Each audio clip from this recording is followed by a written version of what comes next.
Breaking news Kadapa జిల్లా మైలవరం మండలం కంబాలదిన్నె గ్రామంలో చిన్నారిపై అత్యాచారం హత్య చేసిన దుండగుడి ఇంటిని గ్రామస్తులు కూల్చేశారు. ఈ ఘటనపై తీవ్ర ఆగ్రహంలో ఉన్న ప్రజలు నిందితుడిని తమకు అప్పగించాలంటూ డిమాండ్ చేస్తున్నారు. 3 ఏళ్ల చిన్నారిపై మృగంలా ప్రవర్తించిన వ్యక్తిని వదిలిపెట్టవద్దంటూ డిమాండ్ చేస్తున్నారు. అదే ఆగ్రహంలో అతడి ఇంటిని కూల్చేశారు. ప్రస్తుతం నిందితుడు పోలీసుల అదుపులో ఉన్నాడు.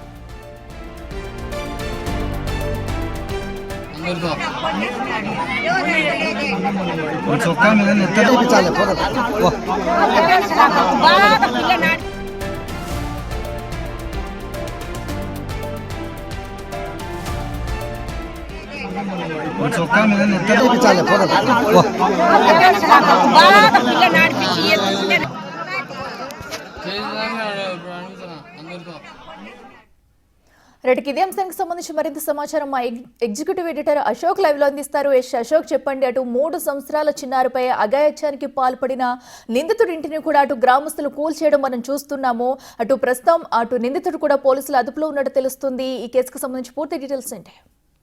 చిన్నారి పాపని అత్యాచారం చేసి తర్వాత హత్య చేసిన ఆ కామాంధుడిని కేవలం అరెస్ట్ చేయటం కాదు, జైలుకు పంపటం కాదు, ఎన్కౌంటర్ చేయాలన్న డిమాండ్ సొసైటీ నుంచి చాలా పెద్ద ఎత్తున వినిపిస్తోంది. ఖచ్చితంగా ఎన్ని చట్టాలు ఉన్నా కూడా ఆ చట్టాలు కూడా ఇతను ఎన్కౌంటర్ చేయడానికి అనుమతించాలన్న డిమాండ్ అయితే ప్రజలందరి నుంచి కూడా వస్తుంది. ఎందుకంటే ఈ ఘటన జరిగిన తర్వాత ఎంటైర్ సమాజంలో చూసిన ప్రతి ఒక్కరూ కళ్ళ వెంట నీళ్లు పెట్టుకుంటూ ఉన్నారు. ఒక చిన్నారి 3 ఏళ్ల పాప ఒక ఫంక్షన్కి తల్లిదండ్రులు పొద్దుటూరు నుంచి వాళ్ళు ఈ కంబాలదిన్నెకి వచ్చారు. ఫంక్షన్ జరుగుతున్నప్పుడే అదే ఫంక్షన్కి వచ్చిన ఈ రహమతుల్లా అనే ఈ రాక్షసుడు ఇక్కడికి వచ్చాడు. ఆ పాపని అరటిపండు ఇస్తానని చెప్పి ఆశ చూపి అరటిపండు ఇచ్చినట్టిచ్చి ఆ పాపని ఎత్తుకుని పక్కకు తీసుకెళ్ళి అక్కడ అత్యంత క్రూరంగా 3 ఏళ్ల పసిపాప, ఇంకా మాటలు కూడా సరిగా రాని, లోకం ఏంటో కూడా తెలియని ఆ చిన్నారి బిడ్డని అత్యంత దారుణంగా అత్యాచారం చేసి చంపేసి ఆ తర్వాత పాపను అక్కడ వదిలేసి ఇతను యథావిధిగా మళ్ళీ ఫంక్షన్కి వచ్చాడు. ఫంక్షన్లో మళ్ళీ జనాల మధ్యలో తిరుగుతున్నప్పుడు అతని షర్టు మీద రక్తం చూసి కొంతమందికి డౌట్ వచ్చింది. అదే సమయంలో ఆ పాప తల్లిదండ్రులు పాప కోసం వెతుకుతూ ఉన్నారు. పాప ఎక్కడా లేదు, ఒకవేళ ఆడుకుంటూ ఆ పక్కకి వెళ్ళిందో ఈ పక్కకి వెళ్ళిందో అనుకుంటున్నారు తప్ప ఈ మానవ మృగం చేతిలో మనిషి ముసుగేసుకుని బతుకుతున్న ఈ రాక్షసుడి చేతిలో పాప బలైపోయిందన్న విషయం అప్పటి వరకు తల్లిదండ్రులకు తెలియదు. సో వాళ్ళు పాప కోసం వెతుకుతున్నప్పుడే వీడు కూడా వచ్చి, ఈ రాక్షసుడు కూడా వచ్చి జనాల మధ్యలో ఆ పెళ్లి ఫంక్షన్లో యథావిధిగా హడావిడి చేస్తూ ఉంటే అతని షర్టు మీద మొత్తం రక్తపు మరకలన్నీ కూడా చూసి డౌట్ వచ్చి కొంతమంది ప్రశ్నించారు. అదే క్రమంలో కొద్దిసేపటికి పాపని ఆ పొదల మధ్యలో చూసి కొంతమంది గుర్తించి చెప్పడంతో అసలు విషయం బయటకు వచ్చి ఇతను ప్రశ్నించేటప్పటికి, ఎందుకంటే ఇతని నేచర్ కూడా అలాంటిదే, గతంలో కూడా 1-2 ఇలాంటి ఆరోపణలు ఇతని మీద ఉన్నాయి. ఈ నేపథ్యంలోనే ఇతను గట్టిగా కోచింగ్ చేసేలోపు ఇతను పారిపోయే ప్రయత్నం చేస్తే వెంటనే ఆ ఫంక్షన్లో ఉన్న వాళ్ళంతా కూడా అతను పట్టుకుని చితకబాదారు. తర్వాత పోలీసులకైతే అప్పచెప్పారు. ప్రస్తుతం పోలీసులు అదుపులో ఉన్నారు. రెగ్యులర్గా అయితే ఇది rape and murder case. So ఇది ప్రూవ్ చేయడానికి కనీసం 10 నుంచి 15 ఏళ్ళు పడుతుంది. ఎన్నేళ్ళు పడుతుందో కూడా చెప్పలేని పరిస్థితి ఉంటుంది. రిమాండ్కి పంపిస్తారు. ఒక 3 నెలల తర్వాత నిందితుడు యథావిధిగా బెయిల్ తీసుకుని బయటకు వచ్చేస్తాడు. కానీ ఆ మానవ మృగం చేసిన ఆ తప్పిదం ఇప్పుడు ఆ చిన్నారి పాప చివరి నిమిషాల్లో ఎంత దారుణంగా నరకం అనిపించి ఉంటుందో ఒకసారి ఊహించుకుంటేనే, ఈ కామాంధుడు ఆ పాపని అత్యాచారం చేస్తున్న సందర్భంలో పాప ఎంత నలిగిపోయి ఉంటుందనేది ఊహిస్తేనే అతి భయంకరంగా ఉంది. ఆడపిల్లకి అసలు రక్షణ ఉందా అన్నట్టుగా ఇప్పుడు ప్రతి ఒక్కళ్ళు కూడా ప్రశ్నించుకుంటున్నారు. ప్రధానంగా ఆడపిల్లలు ఉన్న తల్లిదండ్రులు అయితే భయాందోళనకు గురవుతున్నారు. ఆడబిడ్డను కాపాడుకోవడం కష్టమేనా అని. ఇప్పుడు ఈ పాప తల్లిదండ్రులు కూడా ఆ ఫంక్షన్కి వెళ్ళారు. సో కాసేపు పాప ఆడుకుంటుంది. ఆడుకునే లోపే పాపకి అరటిపండు ఆశ చూపి ఈ విధంగా తీసుకెళ్ళాడు. గతంలో కూడా ఇదే విధంగా జరిగితే ఇలాగే ఒక మానవ మృగం ఒక చిన్నారి పాపను రేప్ చేస్తే గుంటూరు జిల్లా పల్నాడు దాచేపల్లిలో అప్పుడు కూడా సేమ్ ఇట్లాగే 4 ఏళ్ల పాపని ఒక రిక్షా తోలే వ్యక్తి చాక్లెట్ ఆశ చూపి రిక్షాలో తిప్పుతానని చెప్పి ఆ పాపను ఎక్కించుకుని తీసుకెళ్ళి రేప్ చేసి పొదల్లో చంపి పడేస్తే ఆ తర్వాత ఎంటైర్ సొసైటీ తిరగబడింది. దాదాపు ఒక 2 రోజుల పాటు పిడుగురాళ్ళలో దాచేపల్లిలో కర్ఫ్యూ పెట్టాల్సిన పరిస్థితి ఏర్పడింది. అప్పుడు సీఎం చంద్రబాబు నాయుడు ఒక సీరియస్ యాక్షన్ తీసుకోమని పోలీసులను ఆదేశించారు. సరిగ్గా అదే రోజు నిందితుడు అడవిలోకి లూరేసుకున్నాడు. సో దాంతో ఆ బ్యాలెన్స్ అయింది. ఆ చేసిన పాపానికి తనకు తానే శిక్ష వేసుకున్నాడని అందరూ కూడా భావించారు.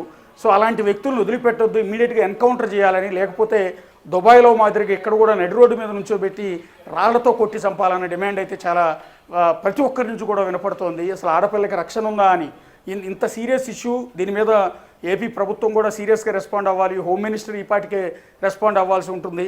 3 ఏళ్ల చిన్నారి పైన కూడా అత్యాచారం చేసే ఇలాంటి కామాంధుల నుంచి ఆడపిల్లలను ఎట్లా కాపాడుకోవాలని ప్రతి ఒక్కళ్ళు కూడా ఇప్పుడు డిమాండ్ చేస్తూ ఉన్నారు. ప్రస్తుతం అయితే రాక్షసుడు అయితే ప్రస్తుతం పోలీసుల అదుపులో ఉన్నాడు. సో అతన్ని మరి సాయంత్రం రిమాండ్కి పంపించే అవకాశం అయితే ఉంటుంది. పాప తల్లిదండ్రులు అయితే ఇంకా పాపం రోధిస్తూనే ఉన్నారు పాపం తలుచుకుని. సో పాప మృతదేహం అయితే అక్కడ హాస్పిటల్లో ఉన్నట్టుంది. సో సాయంత్రం తీసుకెళ్ళి అంత్యక్రియలు అది చేసే అవకాశం అయితే ఉండే అవకాశం ఉంది. ఎస్ అశోక్, అయితే ఇప్పటికీ మనం చూస్తున్నాము ఈ ఘటనపై కూడా ప్రజలు ఎలా తిరగబడుతున్నారన్నది. అయితే ఇలాంటి ఘటనలు తరచూ జరుగుతూనే ఉంటున్నాయి. అయితే ఎందుకు ఇప్పటికీ కూడా అసలు ఎవరి బుద్ధి కూడా మారడం లేదు? ఎందుకంటే దీనికి తగ్గట్టు అటు కఠినమైన చర్యలు తీసుకోకపోవడమా, కఠిన సెక్షన్లు తీసుకోకపోవడం అని ఒక రీజన్ కూడా అనుకోవచ్చా? సో ఇప్పటికీ మనం చాలా మంది ఇలా చిన్నారులు కానివ్వండి, ఆడపిల్లలు చాలా మంది ఇలాంటి ఘటనలో బలైపోవడం మనం చూస్తూ వచ్చాము. సో దీనికి ఎలాంటి శిక్షలు వేస్తే బాగుంటుందని అనుకోవచ్చు? అది శిక్ష అంటే కోర్టుకు వెళ్ళి ఇందాక మనం అనుకున్నట్టుగా ఛార్జ్ షీట్ ఫైల్ చేసిన వెంటనే 90 రోజుల్లో అతనికి బెయిల్ వస్తుంది. యథావిధిగా బయటకు వస్తాడు. కేసు విచారణ కోసం కోర్టుల చుట్టూ తిరుగుతూ ఉంటాడు. లేదా ఈలోపు అప్స్కాండ్ అయ్యే అవకాశాలు ఉంటాయి. కాబట్టి అతను తప్పించుకోవడం అనేది తేలికే. కేసు శిక్ష పడేటప్పటికి 10 ఏళ్ళు పడుతుంది.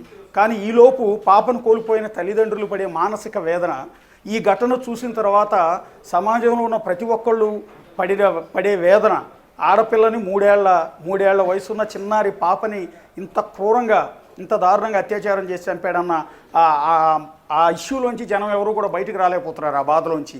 సో దీనికి ఎవరు మూల్యం చెల్లిస్తారు అనేది.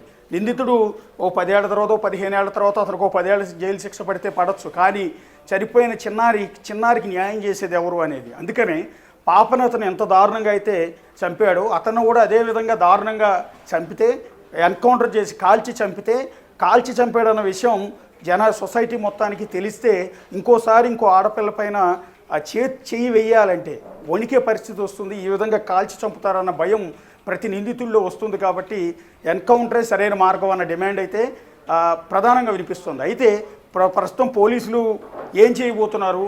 ఎన్కౌంటర్ చేయటం అనేది సాధారణమైన విషయం కాదు.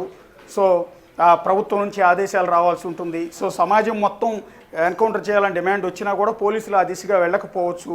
దీనికి ప్రభుత్వం ఏం చేయబోతుంది అనేది, ఎందుకంటే ప్రభుత్వం కూడా దీనికి సొసైటీకి సమాధానం చెప్పుకోవాల్సిన పరిస్థితి వస్తుంది. సీఎం చంద్రబాబు నాయుడు, హోంమంత్రి అనిత కావచ్చు, వీళ్ళు సమాధానం చెప్పాల్సిన పరిస్థితి ఏర్పడింది. వాళ్ళ ఆడపిల్లకి రక్షణ ఉందా ఆంధ్రప్రదేశ్లో అన్న దాని మీద ప్రభుత్వం నుంచి సమాధానం చెప్పుకోవాల్సిన పరిస్థితి ఉంది. ప్రస్తుతం గ్రామస్తులు అయితే ఏదైతే ఆ గ్రామం మొత్తం గ్రామస్తులంతా ఏకమయ్యారు.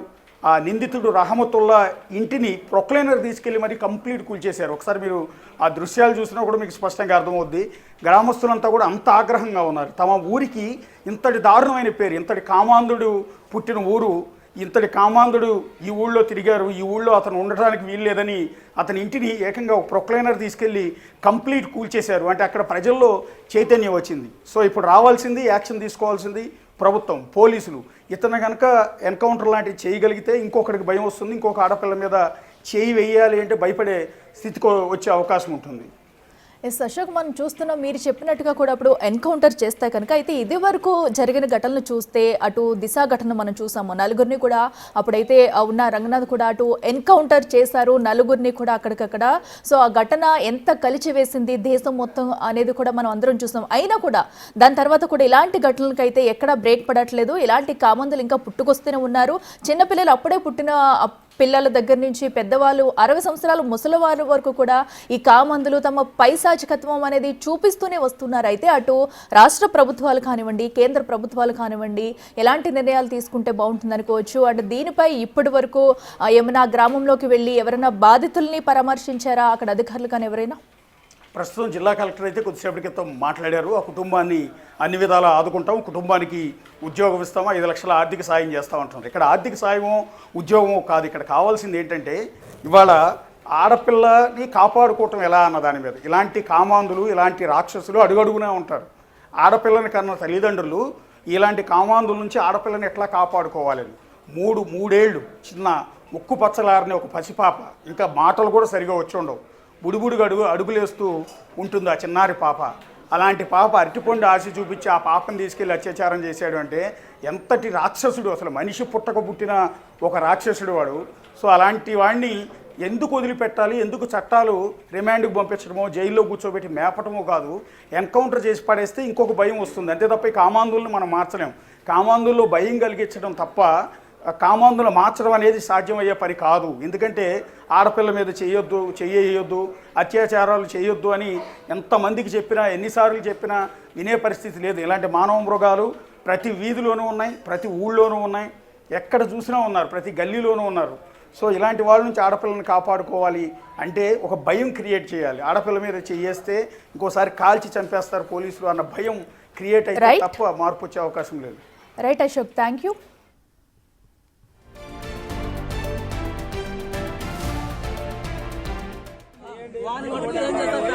సాయంత్రం